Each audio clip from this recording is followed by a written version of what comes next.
Φίλες και φίλοι του Podcast 1919, ξεκινάει σήμερα η νέα μας εκπομπή, το νέο επεισόδιο και έχουμε καλεσμένο αγαπημένο, γιατί εκτός από αγαπημένο υπήρξε για κάποιους από εμάς και δάσκαλος.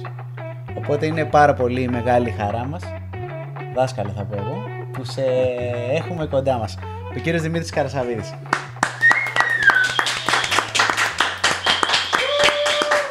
Καλησπέρα. Φαν κλαμπ, γερό. Σε όλους τους φίλους σας.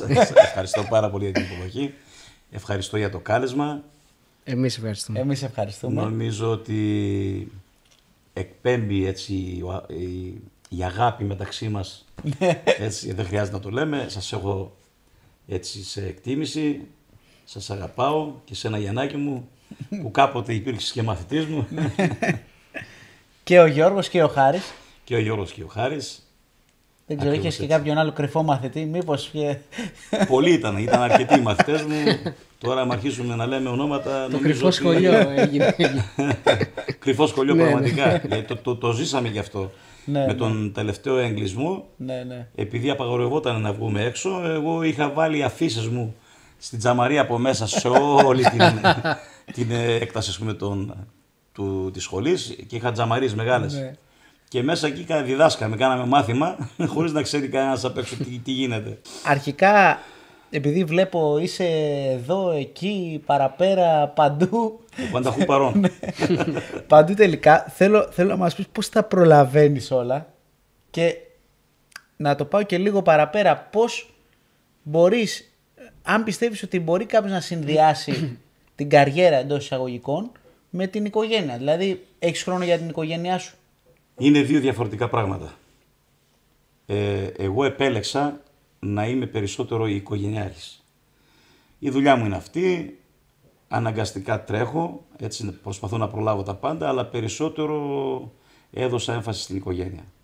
Αυτό μου αρέσει, αυτό μου άρεσε και εκεί θα παραμείνω, μέχρι τουλάχιστον να φύγουν από την ευθύνη μου και η τελευταία κόρη που έχω, ας πούμε, η μικρή 12-13 χρονών. Γιατί οι άλλοι πήραν τον δρόμο τους, η μεγάλη μου κόρη παντρεμένη, έχει την οικογένειά της, ο Κώστας, ξέρετε, έχει βρει το δρόμο του. Τώρα έμεινε η μικρή να τελειώνει για αυτή και μετά έχω χρόνο για μένα, θα δούμε. Εντάξει, έχουμε και μια σύζυγο, έτσι, δεν είναι μόνο τα παιδιά. Ναι, εννοείται. Έτσι.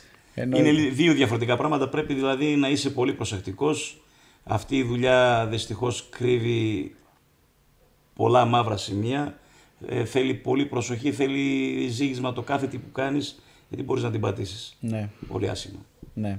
Λοιπόν, εμείς λέγαμε πριν ότι επειδή σε βάλαμε και στη γωνία, ότι θα σε στριμώξουμε σήμερα. Δεν με βάλατε, μόνος μου έκατσα. Γιατί εκεί μέσα θα με στριμώχνατε. Λέω κάτσε να κάτσω από εδώ. Μπορούμε και από εδώ να σε στριμώξουμε. Να κάνουμε στενό μαρκάρισμα. Για να δούμε. Οπότε θα ξεκινήσουμε κατευθείαν το στριμώγμα. Λοιπόν, εγώ θέλω να ρωτήσω καταρχάς τι πιστεύεις, επειδή είσαι και ένας από τους καταξιωμένους τραγουδιστές στο ποντιακό ιδίωμα, τι κάνει κάποιον καλό τραγουδιστή κατά τη γνώμη σου? Πρώτα η ειλικρίνειά του και η στάση ζωής. Είναι πολλά πράγματα ο καλλιτέχνης, δεν είναι μόνο ο καλός καλλιτέχνης, ας πούμε ο καλήφωνος ή ο καλός παίκτης. Θέλει συνδυασμό πραγμάτων.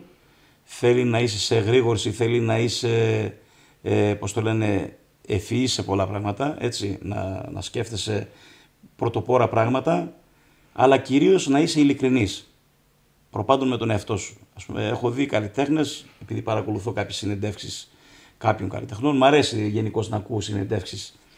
Και δικιά σου θα την ακούσεις? Ποιος ασχολείται μαζί μου τώρα? Λοιπόν, βλέπω υπάρχει ένα ψέμα. Βλέπω ότι πολλοί παραμύθι προσπαθούν να δείξουν ότι είναι κάποιος άλλος ενώ δεν είναι αυτός. Δηλαδή δεν μ' άρεσε αυτό το πράγμα. Δηλαδή καλύτερα να είσαι ο εαυτός σου, αυτός που είσαι, και ιδίως μιλάω για τους καταξιωμένους καλλιτέχνες, έτσι.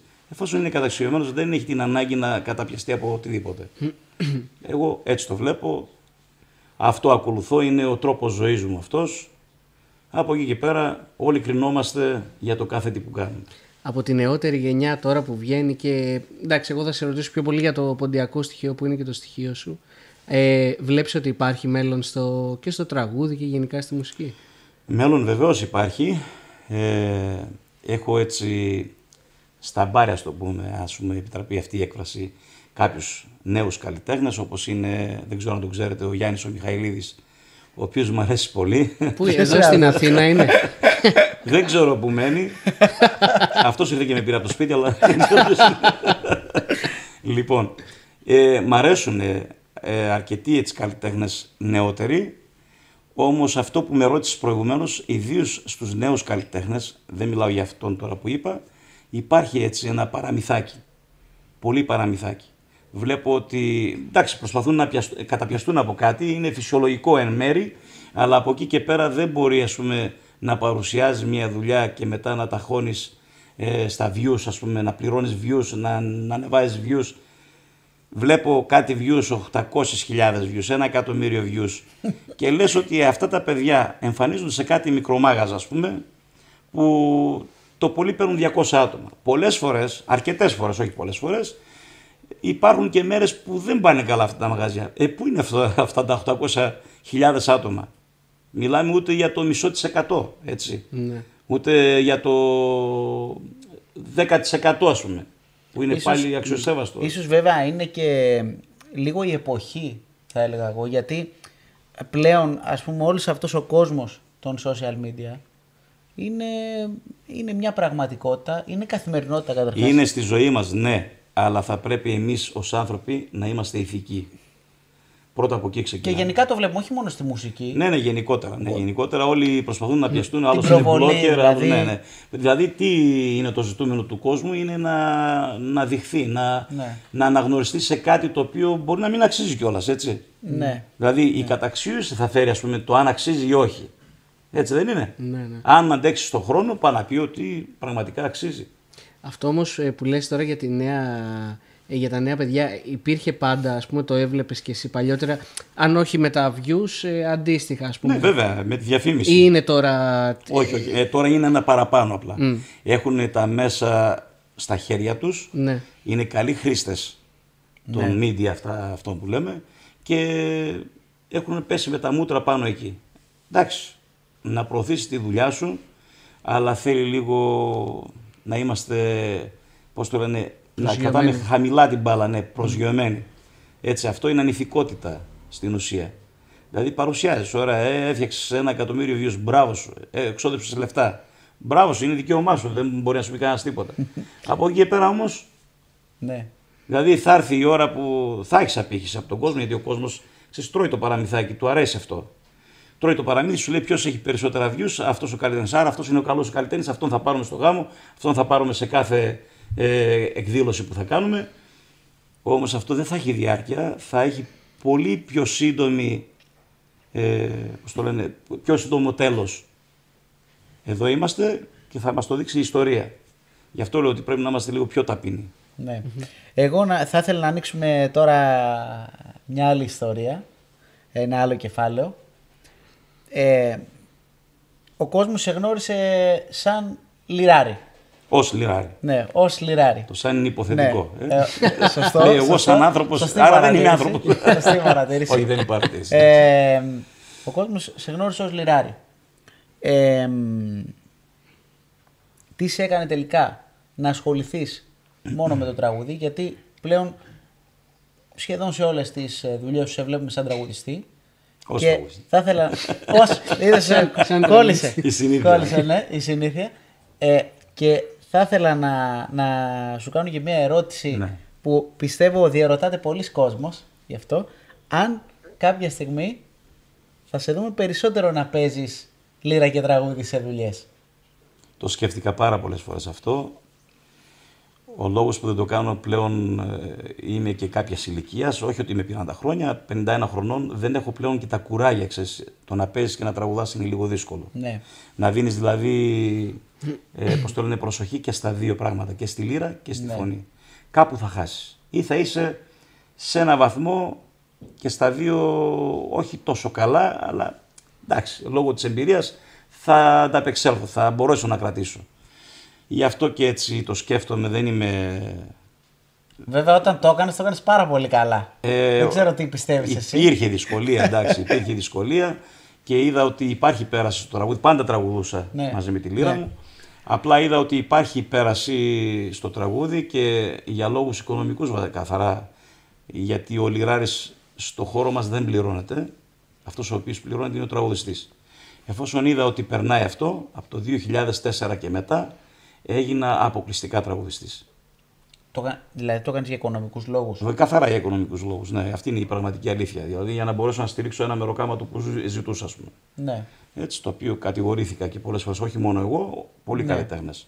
Θα τα πούμε και αυτά στην πορεία. Λέγαμε και πριν αρχίσει η εκπομπή την ιστορία με πώς ξεκίνησες με τη λύρα και πώς τη γνώρισες. Ναι. Η πρώτη μου επαφή. Να τη ξαναπούμε. Βεβαίως. Η πρώτη μου επαφή ήταν 5 χρονών. Επειδή ήμουν μπαμπάκιας, έτσι το λέω, έτρεχα πίσω από τον πατέρα μου και κάποια στιγμή, ένα βράδυ, σηκώθηκε ο πατέρας μου να πάει κάπου. Εγώ έτρεχα πίσω στην αυλή, από πίσω του, ξέρω εγώ, να κλαίω να με πάρει μαζί του. Αυτός για να με καλμάρει, τι έκανε. Μου έδωσε μια λύρα, γιατί ψηλό έπαιζε ο πατέρας μου, όχι ότι κάτι σοβαρό, αλλά έπαιζε έτσι για την πάρει του 2-3 σκοπούς. Μου δίνει τη λύρα και καλά μου έδειξε κιόλας τι να κάνω εκεί πέρα, να μου αποσπάσει την προσοχή τώρα. Πάτα εδώ, πάτα εκεί, πάτα εκεί. Πήρα εγώ το όργανο, εγώ ξετρελαμένος τώρα, γενικώς ήμουν μουσικόφιλος. Μ' άρεσε. Από 5 χρόνων παίζω ακορντεόν. Αυτό ήταν το πρώτο μου όργανο. Ναι, το ακορντεόν. Το ακορντεόν. Ήταν πιο μεγάλο από σένα, φαντάζομαι. Σαφώς και ήταν πιο μεγάλο. Εν τω μεταξύ εκεί δεν γνωρίζαμε από παραδόσεις. Ό,τι ξέρανε οι μπαρμπάδες, οι λιράριδες. Και κυρίως παίζανε ακορντεόν γιατί ενσωματώθηκαν στην κοινωνία εκεί. Θυμάσαι ποιο ήταν το πρώτο σου τραγούδι που έμαθες? Βεβαίως. Σαν χθες το θυμάμαι κιόλας. Ποιο? Η Τριγώνα ήταν. Στο ακορντεόν ή στη λύρα? Στη λύρα. Στο ακορντεόν? Στο ακορντεόν, όχι, δεν το θυμάμαι. Αυτό τώρα είναι πολύ. Γιατί ήσουν και 5 χρονών. Ναι, θυμάμαι αρκετά πράγματα από 5 χρόνων, αλλά αυτό το συγκεκριμένο δεν το θυμάμαι, όχι. Τέλος πάντων. Πήρα το όργανο, άρχισα να γρατζουνάω. Έρχεται ο μικρός αδερφός του πατέρα μου, γιατί ήμασταν μία αυλή, 3 σπίτια. Ναι. Όλα τα αδέρφια του πατέρα μου, τα 3 αδέρφια. Σε ποια περιοχή Στο Κεντάου ήμασταν, στο Καζακστάν. Ήρθε εκεί, τον ζάλισα, παίρνει το όργανο, φέρ το εδώ. Και το βάλε πάνω στο ψυγείο. Το ψυγείο ήταν και ψηλό κιόλας. Δεν το φτάνα εγώ να το πάρω, πιτσίρικος, εγώ τώρα νιάνιαρο. Και ήταν η πρώτη μου επαφή και η τελευταία εκείνο το διάστημα. Μετά. Όταν ήρθαμε το 1979 στην Ελλάδα, ήμουνα ηλικίας 7 ετών, αλλά γενικώς εγώ με τον ήχο της λύρας κάτι πάθαινα. Δηλαδή μου άρεσε τόσο πολύ ο ήχος και κατά περίεργο έτσι τρόπο φτάσαν στα χέρια μου κάτι παραδοσιακά, έτσι, κασέτες ήταν τότε. Αμαραντίδης Γιώργος, Χρύσανθος, ιδίως όταν άκουγα το Χρύσανθο εγώ μούδιαζα ολόκληρος. Τέλος πάντων, άκουγα τέτοια πράγματα. Το 81 πεθαίνει η γιαγιά μου, η μαμά του μπαμπά μου. Και επιστρέφει στη Ρωσία για την κηδεία. Εκεί ο συμπέθερός του, ένας παππούς ενός ξαδέρφου μου, πρώτου μου ξαδέρφου, του έκανε δώρο μια λύρα και του λέει αυτή τη λύρα λέει δώρο από μένα στο Δημήτρη, στο Δημητράκη. Λες και ήξερε ότι εγώ θα μάθω λύρα, ας πούμε. Τίποτα πιστεύω ότι δεν είναι τυχαίο. Ναι. Όλα είναι εκ Θεού. Μου έφερε τη λύρα, ξετρελαμένος εγώ, πήγαινα σε έναν μπάρμπα απέναντι από το σπίτι μας, είχε καφενείο αυτός και αυτός έπαιζε λύρα και μου την κούρδιζε, την έπαιρνα εγώ τη λύρα, πήγαινα σπίτι και του ζάλιζα όλη μέρα. Είχαμε, θυμάμαι, ένα υπνοδωμάτιο, όταν νοικιάζαμε εκεί στο Εγάλεο, ένα χολ, σαλόνι, κουζίνα και οι παλιές τουαλέτες ήταν με τους φωταγωγούς, αν έχετε δει τέτοια σπίτι. Ναι. Πήγαινα στο δωμάτιο, ο αδερφός μου μεγάλος φτάνει, με ζάλισε, φύγει από εδώ. Εγώ τώρα εκεί γρατζουνούσα, έτσι. Θα σου πω και ποιο ήταν το πρώτο κομμάτι. Το είπα. Την Τριγώνα, μπράβο, ναι. Τέλος πάντων έπαιζα, πήγαινα στο χολ, με έδιωχνε ο άλλος αδερφός μου. Πήγαινα στην κουζίνα, η μάνα μου φτάνει, δεν μπορώ άλλο, φτάνει. Τι έκανα, πήγαινα στο μπάνιο μέσα, κλειδωνόμουνα, είχε και το φωταγωγό, είχε αντίλαλο. Ξέρεις και το βάθος. Με το βάθος, βέβαια, το φυσικό βάθος. Και άρχισα και βάρα και έβγαινε η σπιτονικοκυρά και λέει φτάνει. Η κυρία Λένη τώρα δεν ξέρω αν ζει κιόλας, καλή της ώρα. η οποία με είδε μετά από χρόνια και μου λέει «Σε καμαρώσανε στην τηλεόραση». Εντάξει, αυτά ήταν έτσι η επαφή μου με τη λύρα. Ωραία. Και ποιος σε τσάκωσε και άρχισες να παίζεις πιο συστηματικά? Κοίταξε, με τσάκωσε. Με τσάκωσε Εννοώ, μετά κατάλαβες έγινε πώς σε το 16 λέω. χρόνια. Ναι, όχι, καταλαβαίνω απόλυτα. Στην αρχή γνωρίστηκα με μία παρέα στα Λιώσα έμενα με τότε. Ναι. Είχαμε το δικό μας σπίτι πλέον. Τον Κοπαλίδη, τον Παναγιώτη, ο οποίος παίζει και ταγούλη, τον Γιώργο, τον αδερφό του. Με αυτούς κάναμε παρέα, πήγαμε στο σύλλογο. Εκεί άρχισα να ασχολούμαι ως λυράρης του συλλόγου. Αυτός ο οποίος με ανακάλυψε είναι ο Νίκος ο Ζουρνατζίδης, ο οποίος ήταν και ιδιοκτήτης του μαγαζιού του Κέντρου Κορτσόπων, Κέντρου Διασκεδάσεως Κορτσόπων. Αυτόν τον άνθρωπο τον ευγνωμονώ, διότι εάν δεν με είχε πάρει δίπλα του, ίσως να είχα κάποια άλλη κατάληξη. Πάλι μουσική θα έκανα, αλλά Ναι. όχι στο αντικείμενο που αγάπησα, ας πούμε, πολύ. Ναι. Μπορεί να έκανα κάτι άλλο, μπορεί να ήμουν κάτι άλλο, μπορεί η μοίρα να με έκανε, ας πούμε, κάτι άλλο και εκτός μουσικής ακόμα, όχι μόνο μουσική. Η μουσική απλά ήταν η αγάπη μου. Με πήρε δίπλα του, εκεί μοιήθηκα στην παράδοσή μας, γιατί ο Νίκος έχει αυτές τις αρχές, κυρίως η παράδοση. Εκεί συνεργάστηκα με πάρα πολλούς καλλιτέχνες πόντιους. Ξεκίνησα με τον Στάθη τον Νικολαίδη εκεί ως λυράρης του και τον Γιάννη τον Κουρτίδη. Μετά στην πορεία ήρθανε πολλοί. Ο Άλεξο Παρχαρίδης, ο Θεοδοσιάδης, ο Κώστας, ο Ντοντόρος, ο Πόλιος. Με τον Πόλιο είχαμε ένα πολύ καλό δέσιμο και ως φιλία. Αρκετοί καλλιτέχνες. Εκεί μέσα πρωτοσυνόδεψα και τον Χρύσανθο. Εκεί μέσα πρωτοσυνόδεψα και τον αείμνηστο Γιώργο Λαφαζανίδη, ο οποίος μου άρεσε πάρα πολύ. Εκεί μέσα συνεργάστηκα και με τον Μιχάλη τον Καλιοτζίδη, με τον Γιώργο τον Αμαραντίδη, τον αείμνηστο. Δηλαδή ολόκληρη ιστορία. Ναι. Τώρα είπες σε όλους τους τιτάνες, ας πούμε. Τους τιτάνες, ακριβώς έτσι. Κατά κάποιο τρόπο. Έτσι ακριβώς. Να σε ρωτήσω το εξής που μου έρχεται στο μυαλό. Έχεις παίξει... Όπα, τι είναι αυτό? Κάτι καλό μας ετοιμάσανε. Τώρα κάνει παρεμβολές η παραγωγή. παρεμβολές. Αυτό είναι, ξέρεις, τώρα θα φύγουμε. Δεν θα γίνει από podcast εκπομπή Κυριακή στο χωριό. Έτσι ακριβώς. Αυτό τι είναι, για πες μας λίγο. Αυτό εσύ μας το είναι... έχεις φέρει, ναι. Μας έκανε και δώρο. Ήρθε στην εκπομπή μας και μας έκανε και δώρο.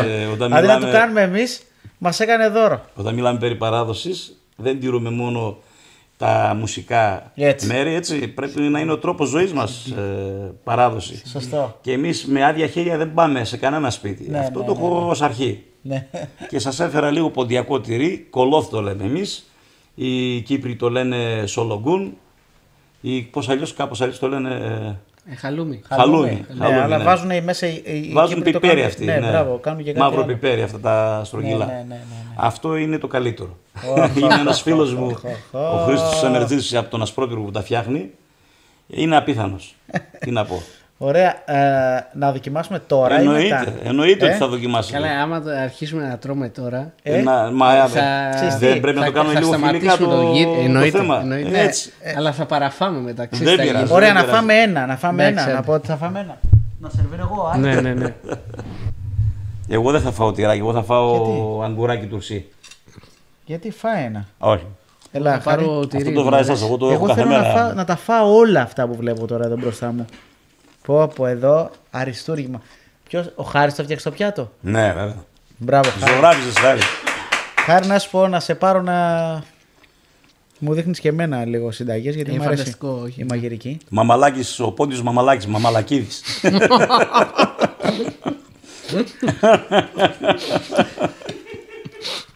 Εν τω μεταξύ εμείς, αυτό που λες τώρα το έχουμε, επειδή η μισή στην ορχήστρα δεν είναι πόντι. Και λένε φτάνει με αυτά τα ποντιακά, δεν καταλαβαίνουμε τίποτα. Μα και πριν που μιλούσαμε τώρα μου λέει δεν καταλαβαίνω τίποτα από όσα λέτε. Και έχουμε μια πλάκα που κάνουμε που όλα τα Επίσης τα ξέρω εγώ, τα κάνουμε ποντιακά. Ναι. Έτσι. Έχουμε πολύ το γραφτεί. Εγώ έχω γίνει καφετσίδης, ας πούμε. Από καφέτσι. Έχω έναν φίλο, τον Παύλο τον Γεροντίδη, ο οποίος υπήρξε και κάποιο διάστημα πρόεδρος του Καπετάν Ευκλήδη. Ο πεθερός του Γιωργάκη. Ναι. Και λέει, δεν το ξέρουν, είναι πόντι, απλά δεν το ξέρουν. Κοιμισμένες συνειδήσεις. Πω είναι τέλειο, Ναι, πραγματικά. Τώρα θα κάνουμε καλύτερη εκπομπή γιατί. Εννοείται, δουλεύουν τα γρανάζια. Ναι, μου έρχονται καλύτερα τώρα στο μυαλό. Λοιπόν, εγώ θέλω να πιάσω από εκεί που μείναμε. Και Να δεν μην μπορώ το να ρωτήσω. Έλα, πες, sorry. Είδες με τα φαγητά, Ναι, συγγνώμη. Ήθελα να σε ρωτήσω το εξής. Ξεκίνησες στο Κορτσόπον, έπαιξες σε όλα τα μεγάλα ποντιακά κέντρα της παλιάς εποχής. Ναι, της παλιάς, όχι παλιάς. Αν μπορώ να το πω παλιάς, εντός εισαγωγικών το λέω. Η παλιά εποχή ήταν το υπόγειο το Κορτσόπον. Το Κορτσόπον που εγώ υπήρξα ήταν το νεότερο, ας πούμε, από το 70... Ναι, παλιάς. 80-70, δεν θυμάμαι. Παλιάς, αυτό να το επεξηγήσουμε. Παλιάς, έτσι όπως το σκεφτόμαστε σήμερα, η δικιά Ναι, για μας σας γενιά. είναι παλιάς, ναι. Και το λέω και αυτό υπό την έννοια ότι πλέον δεν έχουμε ποντιακά κέντρα του ίδιου βελληνικούς, αν μπορεί να μου επιτραπεί αυτή η έκφραση. Ναι. Πιστεύεις ότι λείπουν Λείπουνε. τα ποντιακά κέντρα στις μέρες μας? Λείπουνε, αλλά δεν θα υπάρξουν ποτέ ξανά. Σε αυτό έπαιξε καθοριστικό ρόλο ο οργανωμένος χώρος. Ο ποντιακός χώρος. Ο ποντιακός οργανωμένος χώρος, ναι. Δεν το λέω κατηγορηματικά, αλλά αυτή είναι η πραγματική αλήθεια, γιατί εγώ το ζω, τουλάχιστον εδώ στην Αθήνα, το έζησα στο πετσί μου από την ημέρα που ξεκίνησα, 16 χρονών ήμουνα όταν ξεκίνησα στο Κορτσόπο να παίζω, μέχρι τα τελευταία χρόνια που γινόταν αυτή η αλλαγή, το μεταβατικό στάδιο, ας πούμε. Ναι. Τότε υπήρχε ιδιωτική πρωτοβουλία και ελέγχανε, ας πούμε, αυτοί οι ιδιώτες την διασκέδαση. Εντός εισαγωγικών ελέγχανε, έτσι. Ναι. Πλέον από κάποια στιγμή και μετά οι σύλλογοι γίναν πάρα πολλοί και άρχισαν να ελέγχουν αυτή την διασκέδαση, διότι ο κάθε σύλλογος, εγώ να σου πω όταν ξεκίνησα υπήρχαν 20-25 σωματεία στην Αθήνα, που 4-5 άκουγα τότε ότι ήταν και σφραγίδες, δεν ήταν ούτε καν ενεργά σωματεία. Εμείς δουλεύαμε τριήμερο, θυμάμαι, Παρασκευή, Σαββάτο, Κυριακή, και γινόταν πανικός. Όταν λέω πανικός, πατής με πατώσε και την Κυριακή ακόμα. Πόσα άτομα χωρούσε το Το Κορτσόπον? Κορτσόπον νομίζω 520 άτομα ή 480, δεν θυμάμαι. Το Κορτσόπον να πούμε ότι είναι το Ομαλός. σημερινό Ομαλός. Ακριβώς, το Μπράβο. οποίο Κριτικό διαμορφώθηκε κέντρο. και έγινε πιο μικρό. Ναι. Τότε ήταν μια ενιαία, Πιο έτσι, μεγάλο, πιο μεγάλο. Ναι. Είχε και τότε, θυμάμαι, 6 κολόνες σιδερένιες μικρές, τις οποίες μπήκα εγώ μέσα και τις έκοψα. Παίζοντας. Λοιπόν, όταν άρχισαν οι σύλλογοι να αυξάνονται, θυμάμαι τότε κόπηκε η Κυριακή μας, γιατί ο σύλλογος έκανε κάποιο χώρο. Ο Πόντιος έχει το ρομαντισμό, η παράδοση, η πατρίδα. Πρώτα θα πάμε να τα δώσουμε στην πατρίδα και όχι στον κάθε ιδιώτη. Άρχισα από εκεί. Ναι. Έτσι, δεν μιλάω για τα λάθη που γίνανε και από πλευρά των μαγαζιών και από πλευρά, ξέρω εγώ, καλλιτεχνών, γιατί υπήρχαν και λάθη, έτσι. Ναι. Εν πάση περιπτώσει, δεν θα εστιάσω εκεί πέρα. Αποφεύγω αυτό το κομμάτι. Όχι, αστείευομαι. Άρχισαν να κόβουν την Κυριακή. Άρχισε η Κυριακή μας να πέφτει. Μετά στην πορεία άρχισε να πέφτει η Παρασκευή μας. Άρχισε να μειώνεται ο κόσμος. Γιατί ο κόσμος πλέον πήγαινε προς τα σωματεία. Πηγαίναν και τα παιδάκια τους εκεί να μάθουν χορό και ξέρετε, ο καθένας θέλει να βλέπει το παιδί του να χορεύει. Σιγά μην πάει τώρα στο κέντρο διασκέδασης, θα πάει στο χορό που θα δει και το παιδάκι του να χορεύει. Τον χαροποιεί αυτό το πράγμα. Δηλαδή φυσιολογικό το βλέπω. Στην πορεία κάποια στιγμή άρχισε να πέφτει και το Σαββάτο. Αρχίσαμε να βάζουμε γάμους μέσα στο μαγαζί τα Σάββατα. Οι σύλλογοι, να φανταστείς, κάποτε ζητούσαν την αίθουσα του μαγαζιού και τους τη δίνανε Πέμπτη. Ναι. Μετά στην πορεία, εφόσον αποκτήσανε δύναμη, σου λέει: εγώ θέλω Σαββάτο. Σαββάτο δεν γίνεται Παρασκευή. Άρχισαν Παρασκευές να του κάνουν. Ναι. Μετά άρχισαν να επιμένουν στο Σαββάτο, πήγαν και τα Σαββάτα. Μέχρι που βάζαμε και 2 χώρους, ας πούμε, και 3 μικρούς χώρους στο μαγαζί, ας πούμε, την ίδια μέρα, Σαββάτο. Και έτσι σιγά σιγά ήρθε ο ιδιωτικός τομέας που εξαφανίστηκε τελείως. Τώρα υπάρχουν κάποια μικρομάγαζα, αλλά εγώ δεν τα θεωρώ πλέον αυτά μαγαζιά ποντιακά, διότι βάλανε μέσα και τον DJ, ο οποίος δεν έχει την έννοια του DJ, έτσι, άλλο είναι DJ και άλλο είναι αυτό που κάνουν αυτοί. Αυτοί κάνουν αναπαραγωγή μουσικής, οι οποίοι χτυπάνε και τα μεροκάματα των μουσικών, λέγοντας κιόλας εμείς δεν είμαστε μουσικοί, θα πάρουμε πιο πολλά από τους μουσικούς. Κάνανε, όπως το λένε, μια κλίκα. Υπάρχει μπιφ. Ασπρόπυργο, Λιώση, Αμενίδη, ξέρω εγώ, Αχαρνές το Αμενίδη, όπου ήρθαν σε συνονόηση να παίρνουν ένα μεροκάματο καλό. Εγώ δεν είμαι εναντίον αυτού, βρήκαν έναν τρόπο να βγάζουν λεφτά, αλλά ο τρόπος που το χειρίζονται εμένα δεν μου αρέσει η ανηθικότητα, το άδικο δεν μου αρέσει. Ναι. Δηλαδή αναπαράγει σε μένα, στην ουσία, έτσι, τον κάθε μουσικό. Και ζητάς παραπάνω μεροκάματα από μένα που εγώ μόχθησα. Και εγώ δεν απλά μόχθησα, εγώ σπούδασα κιόλας στη μουσική. Δηλαδή έκατσα στο θρανείο, έφαγα κάποια χρόνια. Πώς εσύ έχεις την απέτηση να με, μειώνεις εμένα? Γιατί όταν λες δεν είμαστε μουσικοί, εμείς είμαστε DJ, θα πάρουμε περισσότερα από... Εντάξει, εκεί είναι βέβαια και στην ευχέρεια του αυτού που κλείνει τη δουλειά. Εκεί είναι ακριβώς, αλλά ευθύνεται καθαρά και ο λαός μας, έτσι. Ο λαός μας τώρα πιστεύω ότι, όχι τώρα, γενικώς δεν έχει κριτήριο στο το τι ακούει. Δεν τον ενδιαφέρει, δηλαδή να βγει έξω, να διασκεδάσει, να περάσει καλά. Δηλαδή ταούλι χτύπα του, πολλές φορές είδα μουχαπέτια να χτυπάνε τον ταούλι, να ακούγεται δυνατά τον ταούλι, να μην ακούγεται τίποτα άλλο και να διασκεδάζει ο άλλος, να τρελαίνεται και να σου λέει εμείς κάνουμε μουχαπέτο. Ναι. Εντάξει, οχλαγωγία. Ναι. Κατάλαβες. Και εκεί θέλω να πω, εάν οι νέοι μ' ακούνε αυτή τη στιγμή, να μην είναι θορυβοποιοί, έτσι τους λέω εγώ, να προσπαθήσουν να ανεβάσουν το επίπεδό τους. Παράδοση θέλουν βεβαίως και εγώ μαζί τους, παράδοση, αλλά να κοιτάνε το επίπεδο όχι στο βωμό της παράδοσης, γιατί αυτό επικαλούνται μέχρι στιγμής, ότι δεν βαριέσαι, παίζουμε ότι να είναι όπως να είναι, ξέρω εγώ, αρκεί να είναι παράδοση. Όχι, δεν είναι έτσι. Και η παράδοση έχει το επίπεδό της. Αυτοί κατασφάξαν την παράδοση. Δηλαδή η παράδοση αν είχε στόμα, σίγουρα θα τους έβρεζε. Τι είναι για σένα η παράδοση? Παράδοση, κοίταξε να δεις. Εμείς μιλάμε τώρα για τα 100 χρόνια πριν.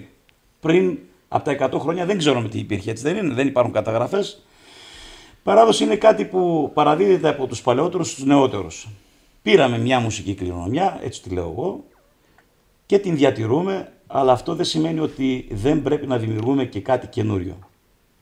Γιατί πιστεύω ότι η μουσική έχει την ανάγκη να εκφράσει την κάθε εποχή. Η κάθε εποχή έχει τις δικές της ανάγκες, έτσι δεν είναι?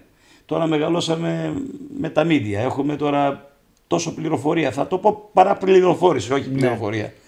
Είναι δυνατόν εγώ να μείνω στην παράδοση? Είναι δυνατόν εγώ να έχω τη Mercedes έξω, την 500 και να μιλάω για παράδοση και να τρώω σνίτσελ, έτσι, να τρώω, ξέρω εγώ, fast food και να μιλάω για παράδοση? Αλλά άμα τους το πεις θα σου πούνε εμείς μιλάμε για συγκεκριμένο κομμάτι, για τη μουσική. Και τελικά ρωτάω εγώ, είσαι γνώστης τόσο πολύ, περισσότερο από μένα που είναι το αντικείμενό μου, εσύ που μιλάς για παράδοση? Τι ξέρεις παραπάνω εσύ από μένα από μουσική και μιλάς για παράδοση? Ναι, εξαρτάται ποιος το λέει σίγουρα. Συνήθως το λένε οι πιτσιρικάδες, οι νεότεροι, αυτοί που ασχολούνται με τον οργανωμένο χώρο, και αυτό ήταν σκεμμένο, πιστεύω. Υπήρχε μία φάση... Εντάξει, δεν το λένε μόνο για σένα. Το λέει γενικότερα. Υπάρχει μία τάση που... Ναι, αυτή η τάση από πού ξεκινάει όμως? Είναι εκ του πονηρού. Ξεκινάει από τον οργανωμένο χώρο, έτσι, γιατί προσπαθούσαν να... Από τον οργανωμένο ποντιακό χώρο. Ναι, γι' αυτό να μιλάμε. Τα σωματεία. Τα σωματεία, ναι.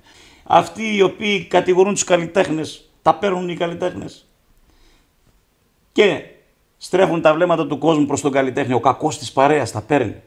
Δηλαδή, εγώ πώς το αντιλαμβάνομαι το τα παίρνω? Ανοίγω το ταμείο και παίρνω, βάζω τα λεφτά, το χέρι μου μέσα και τα παίρνω.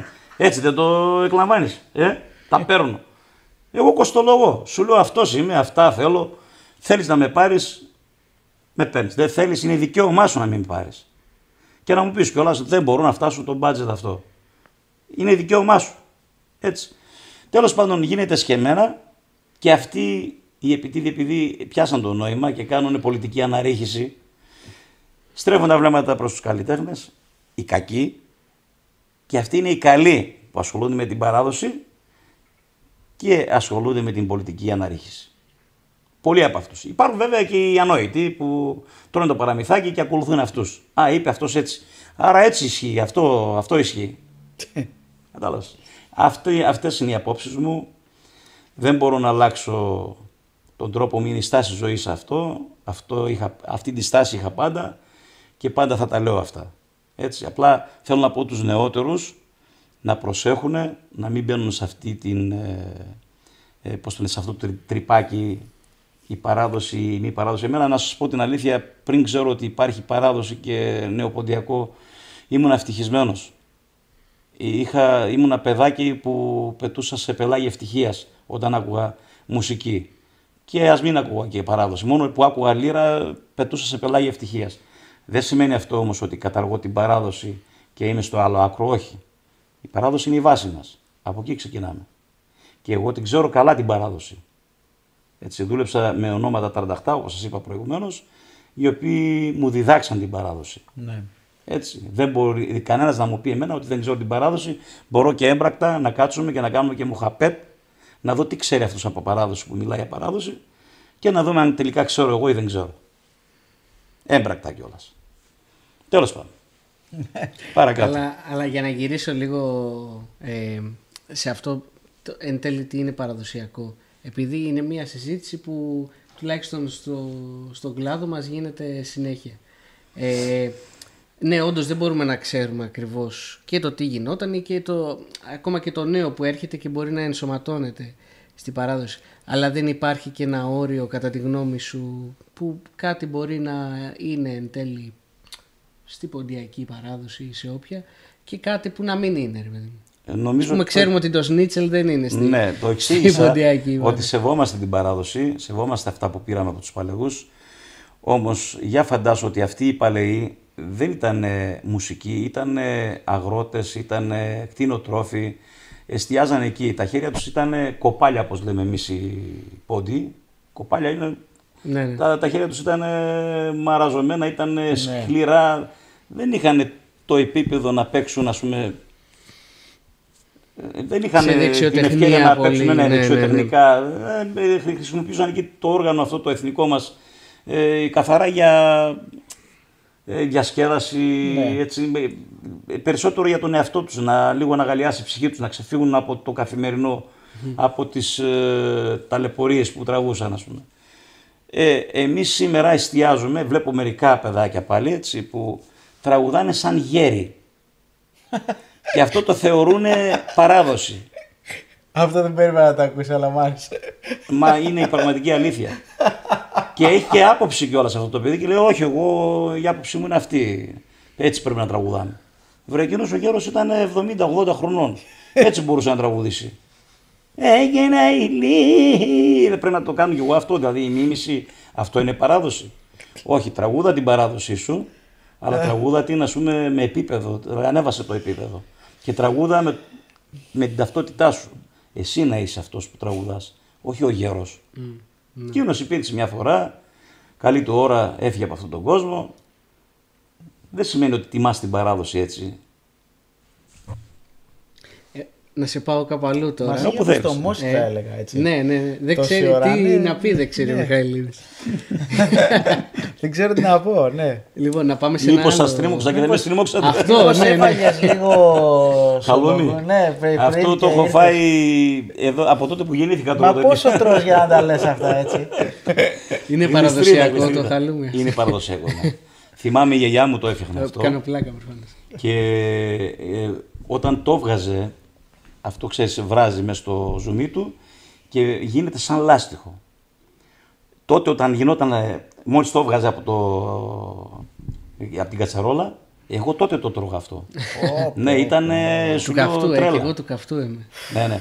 Αυτό μου το φέρνει καυτό ο άνθρωπος που μου το φέρνει. Και είναι, τι να σου πω, το κόβεις και είναι μες στο γάλα. Λοιπόν, μας έχεις βομβαρδίσει τώρα, δεν ξέρω από τι να πιαστώ χωρίς πλάκα. Κράτησου πάνω. Έχω κάτι στο μυαλό μου που θέλω να ρωτήσω εγώ. Κι εγώ. Τότε έλα, προηγήσου, εντάξει. Μήπως θέλουμε να πούμε το ίδιο γι' αυτό. Γιατί θες να πεις εσύ, να σου Εγώ θα ήθελα να μας πεις, έχεις συνεργαστεί, μας έλεγες πριν, με μεγάλα ονόματα, με όλους τους μεγάλους. Θα ήθελα να μας πεις για τον Χρήσανθο λίγα λόγια. Με τον Χρήσανθο... Τι άνθρωπος ήταν, εμείς δεν τον έχουμε γνωρίσει, ό,τι ακούμε. Τι άνθρωπος ήταν και αν έχεις να μας πεις και μια ιστορία... Βέβαια, πολλές θα σας πω όμως έτσι μερικές που μου έρχονται στο μυαλό. Ο Χρήσανθος όταν έμενα στη Θεσσαλονίκη, στον Εύωσμο, ερχόταν και έκανε παρέα μαζί μου στο σπίτι για να φύγει λίγο από το περιβάλλον του. Εν πάση περιπτώσει, γιατί η θεία η Χρυσούλα, ας πούμε, ήταν δύσκολος άνθρωπος. Και έτσι ήθελε λίγο χαλάρωση. Τέλος πάντων, αυτά είναι προσωπικά, δεν πρέπει να τα λέμε. Ήταν ευφυής άνθρωπος. Την απάντηση την είχε εδώ. Πολύ έξυπνος άνθρωπος. Εν πάση περιπτώσει, θα σας πω μια περίπτωση. Πηγαίναμε στον Ερμή, ήταν τηλεοπτικό κανάλι τοπικό της Κατερίνης.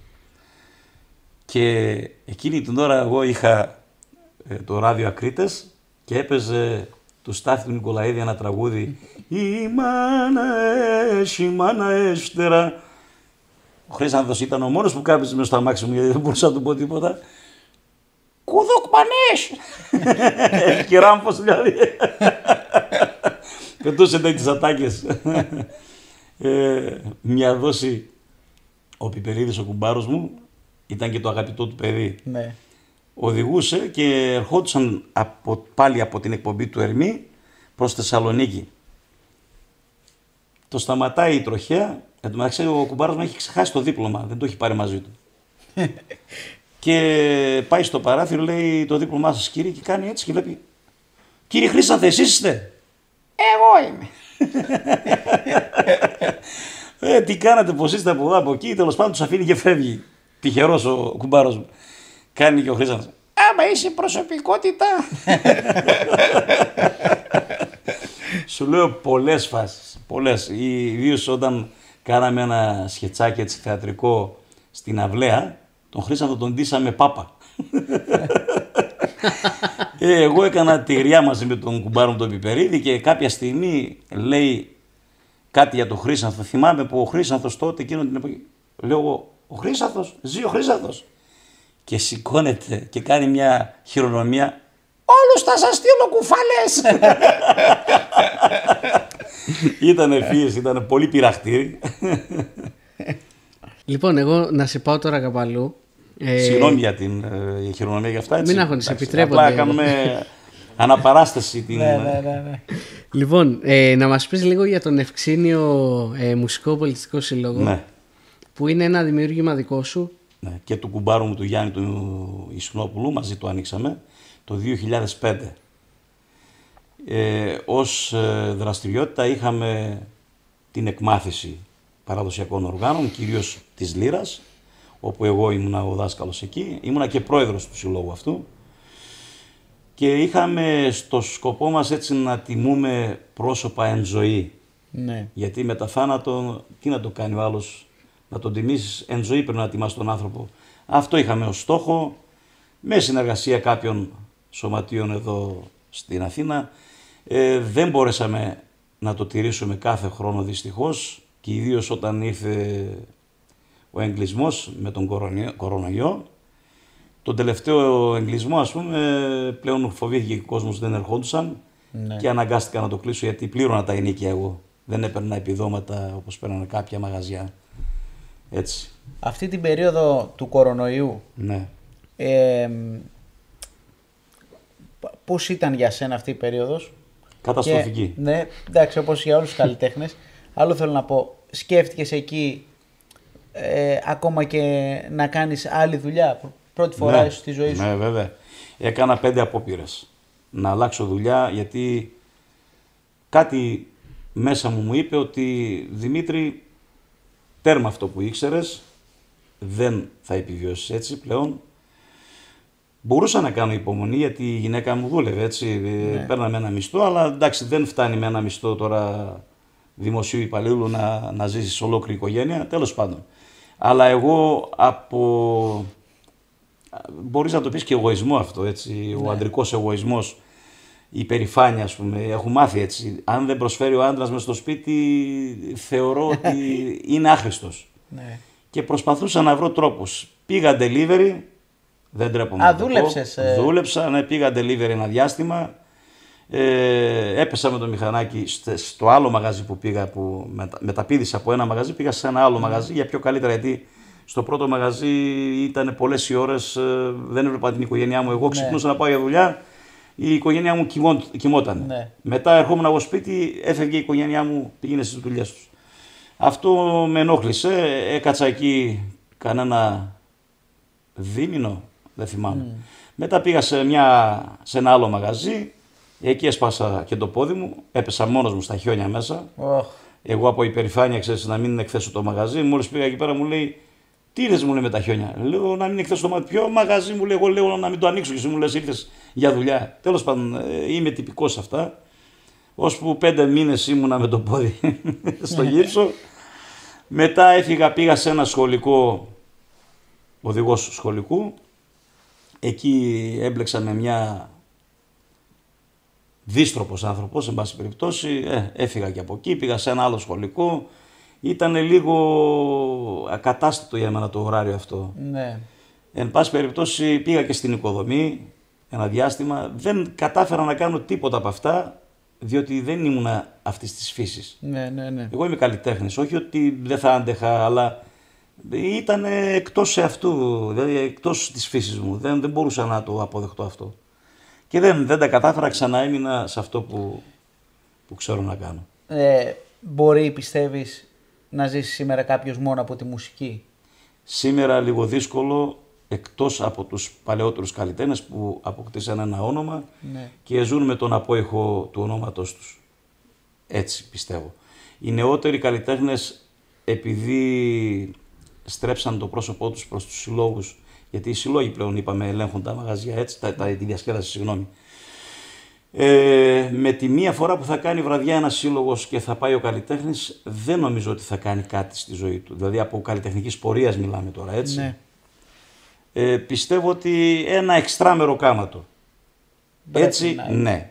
Αλλά ως κύρια δουλειά πρέπει να κάνει κάτι διαφορετικό. Είναι ευχής έργων...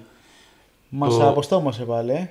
Είναι ευχής έργων ο καλλιτέχνης να ζει από αυτό που ξέρει να κάνει καλά, διότι αυτό θα αποδώσει κιόλας, έτσι. Ναι.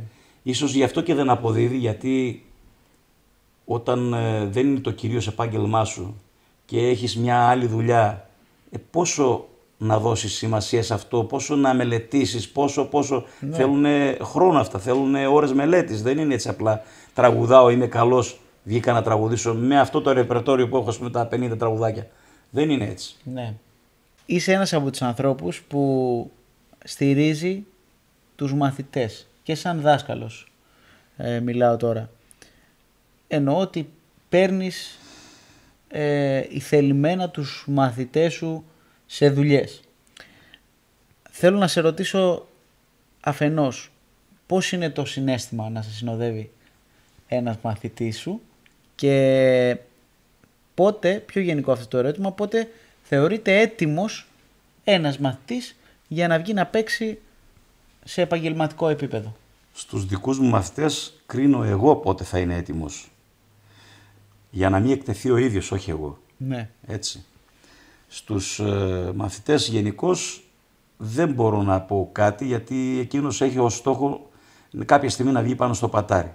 Εγώ αυτό που θα έλεγα είναι να προσέχει, να έχει τα μυαλά του στη θέση τους και να προσπαθεί να ανεβάσει το επίπεδο.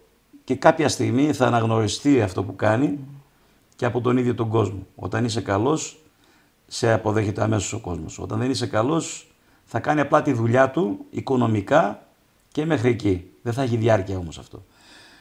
Όσον αφορά τώρα το πώς αισθάνομαι, αν ρωτήσεις τον μπαμπά σου πώς αισθάνεται για τον γιο του που δημιουργεί, κάνει πράγματα, ας πούμε, ακριβώς την ίδια χαρά έχω κι εγώ. Γιατί θεωρώ τους μαθητές μου παιδιά μου. Και αυτός ήταν ο στόχος μου, όχι μόνο να τους μάθω λύρα, να τους εκπαιδεύσω κιόλας. Και η εκπαίδευση είναι εκεί στο πατάρι. Νομίζω ότι και αυτός περιμένει από μένα κάτι πέραν από τη διδασκαλία. Ναι. Έτσι, πρέπει να τους δώσω αυτή τη χαρά. Γι' αυτό και προσπαθώ, τους καλούς μαθητές βέβαια, έτσι. Γιατί υπάρχουν και μερικοί οι οποίοι μένουν στάσιμοι στο ίδιο επίπεδο, για αυτούς δεν μπορώ να κάνω κάτι, ας πούμε. Φτιάχναμε τη γιορτή Λύρας, όπου εκεί είχαν, ας πούμε, να κάνουν μια εμφάνιση. Όμως δυστυχώς δεν είχαμε τη δυνατότητα να το κάνουμε κάθε χρόνο αυτό, γιατί όλα αυτά είναι και πολύ δάπανα. Όλα αυτά τα έκανα από την προσωπική μου, έτσι, τσέπη, από μένα. Κατηγορήθηκα κιόλας πολλές φορές γι' αυτό, ότι μαζεύω λεφτά από τα παιδιά, κάνω ράνω. Δεν λέγανε ότι διδάσκω, απλά έπαιρνα λεφτά από τα παιδιά. Τέλος πάντων, δεν πειράζει. Το αποτέλεσμα φάνηκε. Όλα αυτά τα λεφτά που έπαιρνα από τα παιδιά τα έκανα γιορτή Λύρας. Γιατί εγώ δεν ζούσα από την σχολή. Έχω το κυρίως μου επάγγελμα. Ναι. Και η σχολή ήταν απλά ένα όνειρο ζωής, όπου εκπληρώθηκε, έγινε, απλά είχε ένα άδοξο τέλος, για τους λόγους που είπαμε, που αναφέραμε πριν. Εν πάση περιπτώσει, ο Θεός να δώσει, θα ήθελα να κάνω ακόμα μία γιορτή Λύρας ως τελείωμα αυτής της κατάστασης. Δηλαδή, το έχω σε εκκρεμότητα αυτό, το έχω στο μυαλό μου. Κάποια στιγμή ίσως υλοποιηθεί, δεν ξέρω. Ο Θεός να δώσει, εγώ θα το ήθελα πολύ, από εκεί και πέρα, όπως θα έρθουν τα πράγματα, δεν ξέρω. Ωραία.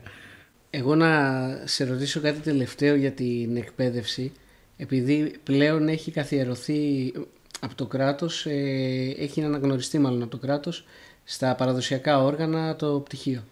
Ναι. Πώς τη βλέπεις αυτή την εξέλιξη, Πολύ αν πιστεύεις ότι είναι επαρκής ή υπάρχει χώρος να γίνουν και άλλα βήματα, Ναι. και αν είναι σωστό κιόλας να υπάρχει η μοναδικότητα αυτή από την ιδιωτική εκπαίδευση, από τα οδεία, ας πούμε, κοινώς, που μπορεί και ενδεχομένως κάποια πράγματα να μην είναι αξιοκρατικά πάντα.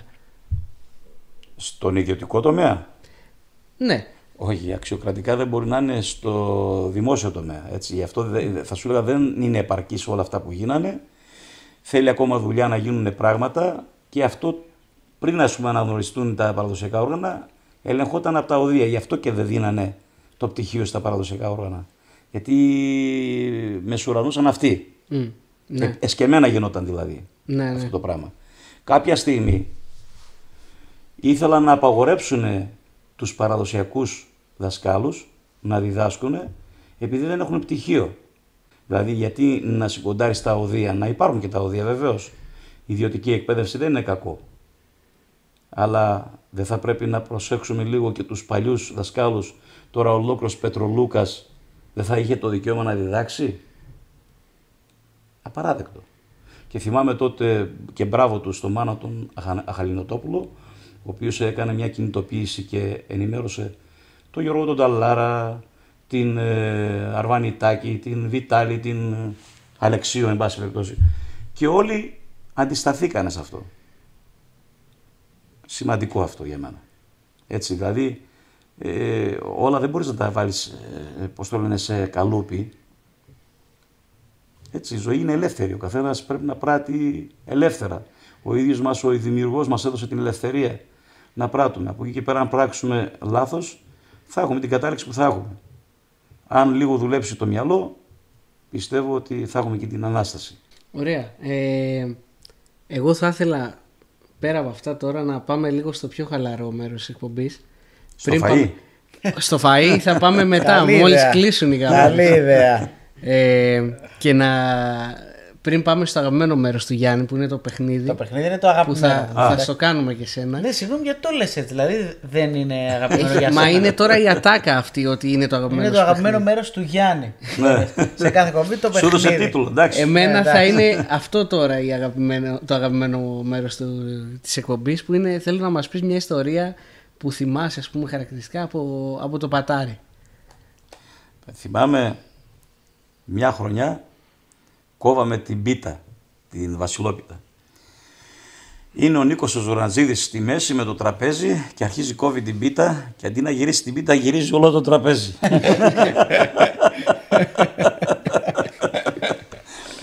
Χαρακτηριστικά το θυμάμαι.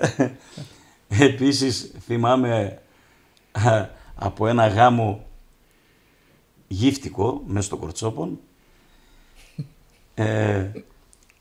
Πετούσανε χαρτούρα. Χαρτούρα σημαίνει Τα λεφτά. Τα λεφτά, ναι. Πετούσαν πάρα πολλά, γιατί οι γύφτοι το έχουν αυτό. Εν πάση περιπτώσει, τα Ρωμά όπως τους λένε σήμερα. Και οι σερβιτόροι δικοί μας, ευφυείς τώρα, τι κάνανε? Κολλήσαν τσίκλα κάτω στο παπούτσι και πηγαίναν πάνω και τους φέρναν συνέχεια αναψυκτικά, ό,τι θέλανε, ξέρω εγώ. Κάποια στιγμή ήταν ο συγχωρεμένος ο Χάρος στο βιολί. Το είχε πάρει γραμμή. Και με το που έρχεται ο σερβιτόρος λέει: φιλαράκι, αυτά που ξέρεις να τα ξεχάσεις, βγάλει την τσίκλα από κάτω, του λέει. Ναι, είχαμε τις φάσεις. Και τώρα θα πάμε στο αγαπημένο μέρος. Ναι. Αν νόμιζα θα πεις και κάτι άλλο. Όχι. Και ένα τελευταίο να πω με τον Πόλιο. Είχαμε τον δραμίστα τον Γιώργο τον Σπυριδόπουλο. Αυτός ήταν πολύ έτσι, έκανε πολλά αστεία. Ηθοποιός.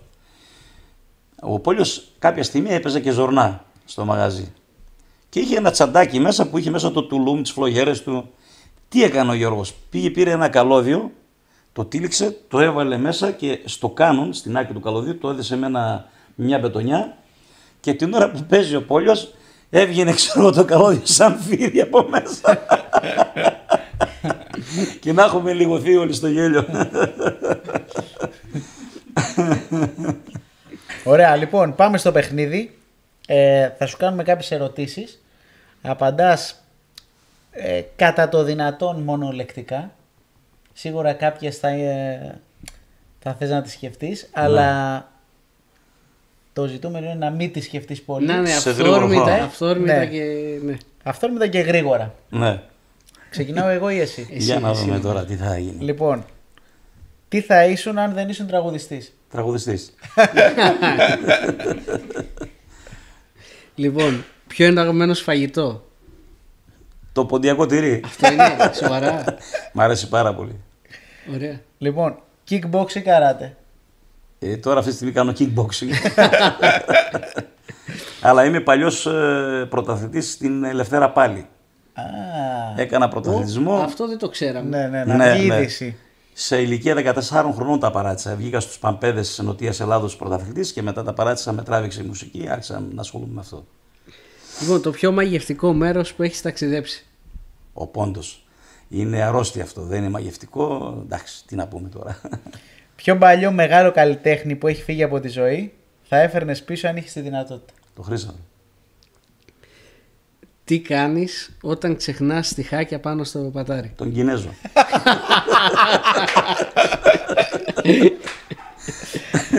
Λοιπόν, να τραγουδήσεις τζάμπα σε μια δουλειά και να περάσεις όμορφα. Ακριβώς. Ή να πάρεις 1.000 ευρώ και να περάσεις χάλια? Τζάμπα και να περάσω καλά. Έχω και μια μπόνους. Και το εννοώ κιόλας και το έχω κάνει πολλές φορές. Λοιπόν, να έπαιζες νταούλι ή αγγείο, αν δεν ήσουν τραγουδιστής? Κοίταξε, και τα δύο όργανα μου αρέσουν πολύ. Το νταούλι έτσι από φύση μου το έπαιζα βασικά. Ρυθμικά ξέρεις, το έχουμε το ρυθμό όλοι μας μέσα. Αλλά το αγγείο είναι προκλητικό για μένα. Δηλαδή θα ήθελα να μάθω. Και λέω εδώ στο Χάρη να με μάθει, αλλά φοβάται μην του φάω τη δουλειά. Όχι, μάλλον θα θες να κάνεις... Ταξίμια. Ταξίμια με τον τουλούμ, σωστά, ναι. Οπότε καλά κάνεις. Πρώτα η παράδοση όμως, αλλά ταξιμιάρικα. Ωραία. Και μια τελευταία ερώτηση, η πιο δύσκολη ερώτηση, που είναι της λογικής, κρατάς έναν, σκοτώνεις έναν. Ναι. Αλλά πρέπει να το κάνεις αυτό. Ναι. Γιώργος Παπαδόπουλος ή Χάρης Παπαδόπουλος? Και τους δύο μαζί. Τους δύο τους κρατάς ή τους σκοτώνεις? Σκοτώνω και τους δύο. Κοίταξε, είναι σαν το ανέκδοτο που λέμε, έρχεται ένας αστυνομικός και λέει λέει, εκεί έχεις έναν Αμερικάνο και έναν Ρώσο, ποιον θα σκοτώσεις από τους δύο?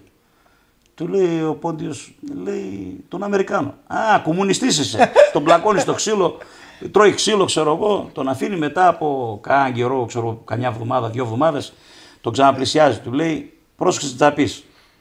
Θα σε ρωτήσω, εκεί έχεις έναν Αμερικάνο και έναν Ρώσο, ποιον θα σκοτώσεις? Λέει τον Αμερικάνο. Τον Αμερικάνο πάλι κομμουνιστής, δεν βάζει μυαλό εσύ. Τον ξαναπλακώνει στο ξύλο. Αυτό έγινε κάποιες φορές. Κάποια στιγμή τον ξαναπλησιάζει ο αστυνόμος, του λέει, πρόσεξε ρε κακομοίρη, λέει, τι θα πεις τώρα, λέει. Εκεί έχεις έναν Αμερικάνο και έναν Ρώσο, ποιο θα σκοτώσεις? Του λέει, αστυνόμε, να σε ρωτήσω εγώ κάτι, του λέει. Εσύ ποιον από τους δύο θα σκότωνες? Λέει, το Ρώσο φυσικά. Βλέπεις τι κουφάλα είσαι, τον Αμερικάνο πάλι σε μένα τον άφησες. Λοιπόν, ήταν ο Δημήτρης Καρασαβίδης. Σε ευχαριστούμε πολύ που ήσουν εδώ. Να σου κάνουμε και ένα δωράκι. Δωράκι? Ναι, βεβαίως. Γιατί εσύ μας έφερες, εμείς θα σου δώσουμε το συντάκι μας που είναι τα κάλαντα στον Πόντο. Το ήθελα αυτό. Ευχαριστώ πάρα πολύ. Το δίνουμε με αγάπη. Του χρόνου τα Χριστούγεννα. Όχι, γιατί αυτό δεν έχει να κάνει. Δεν έχει σημασία επειδή είναι τα κάλαντα. Θα τα ακούσω και από αύριο κιόλας. Πολύ ωραία. Σας ευχαριστώ. Δώσε μας, να κλείσει έτσι η εκπομπή, δώσε μας μια. Επειδή έχεις και εσύ πολλά χρόνια, ασχολείσαι με τη διδασκαλία, έχεις τη δικιά σου ορχήστρα. Με τους μαθητές δεν σου. έχω. Ναι. Εντάξει, τώρα λόγω του ότι δεν υπάρχει σχολή, δεν συναντιόμαστε να κάνουμε πράγματα. Δώσε μας μια συμβουλή για την ορχήστρα. Συμβουλή. Το μεγαλύτερο πράγμα σε μια ομάδα ανθρώπων είναι ο σεβασμός. Ο σεβασμός και η αγάπη. Εάν δεν υπάρχουν αυτά, νομίζω ότι δεν θα κρατήσετε ούτε μισό χρόνο. Εμείς τώρα έχουμε πόσα χρόνια είμαστε? 6. Μπράβο σας. Και 7. Σας παρακολουθώ και μου αρέσετε πάρα πολύ. Κάνετε πράγματα τα οποία εγώ είχα στο μυαλό μου πολλά χρόνια, αλλά δεν μπόρεσα να τα υλοποιήσω, γιατί σας είπα, έδωσα περισσότερο έμφαση στην οικογένεια παρά, ας πούμε, στα καλλιτεχνικά μου. Έτσι. Το καλλιτεχνικό βέβαια είναι μέσα στην ψυχή μου, δεν μου λείπει, αλλά θα μπορούσα να κάνω πράγματα τα οποία να είναι ως τροφή για τους νεότερους. Ναι. Εντάξει, δεν μπόρεσα να το καταφέρω αυτό, αλλά νομίζω ότι έχουμε ακόμα μέλλον, δεν με πήραν τα χρόνια. Έτσι. Θέλω να κάνουμε και συνεργασία μαζί. Όπα, δήλωση είναι αυτό. Είναι δήλωση. Ναι, βεβαίως και είναι δήλωση. Με κάτι ωραίο θέλω να συνεργάζομαι. Με κάτι το οποίο είναι δήθεν και το φαίνεστε, το αποφεύγω. Εσείς μου αρέσετε, μου αρέσει η στάση σας γενικώς ως άνθρωποι και αυτά που κάνετε καλλιτεχνικά τα θεωρώ αξιόλογα. Επομένως, δεν υπάρχει λόγος να μην συνεργαστούμε. Ευχαριστούμε πολύ. Περιμένω από εσάς δηλαδή να μου δώσετε υλικό. Όπα, να τον πάρουμε τηλέφωνο. Ωραία. Εγώ θα σε πάρω μάλλον, να ξέρεις. Βεβαίως, θα χαρώ πάρα πολύ. Εσύ έχουμε και μια εκκρεμότητα, μου έχεις δώσει κάτι βυζαντινά να πω. Ναι. Τα οποία... Να το κάνουμε, να το πούμε, να το ανακοινώσουμε. Ότι ετοιμάζουμε ένα αφιέρωμα για το εορτολόγιο στον Πόντο. Μ' αρέσει που μου το λέει και εμένα, βλέπεις. Ναι. Άρα δεν είσαι ενήμερος, έτσι. Δεν είσαι. Όχι, είμαι. Α, ναι. Ετοιμάζουμε ένα αφιέρωμα για το εορτολόγιο στον Πόντο, δηλαδή για αγίους που κατάγονταν, που έζησαν, που μαρτύρησαν ή που έχουν σχέση με τη λαογραφία των Ποντίων, και μεταξύ άλλων ο δάσκαλος, ο Δημήτρης ο Καρασαβίδης, θα ψάλει κάποιους ύμνους, κάποια πολιτίκια. Ωραία, πολύ ωραία. Οπότε συντονισμένοι. Εδώ τελειώνει η εκπομπή. Εδώ τελειώνει. Να σε ξαναευχαριστήσουμε. Σας ευχαριστώ. Παραδοσιακά. Αυτό να γίνει τρέιλερ. Αυτό να είναι το τρέιλερ της εκπομπής. Παρακαλώ. Λοιπόν, την παραγωγή. Ευχαριστούμε και εμείς θα τα πούμε στο επόμενο podcast. Τώρα τρώμε, έτσι. Ναι, τώρα τρώμε. Φέρε τη μαρμελάδα.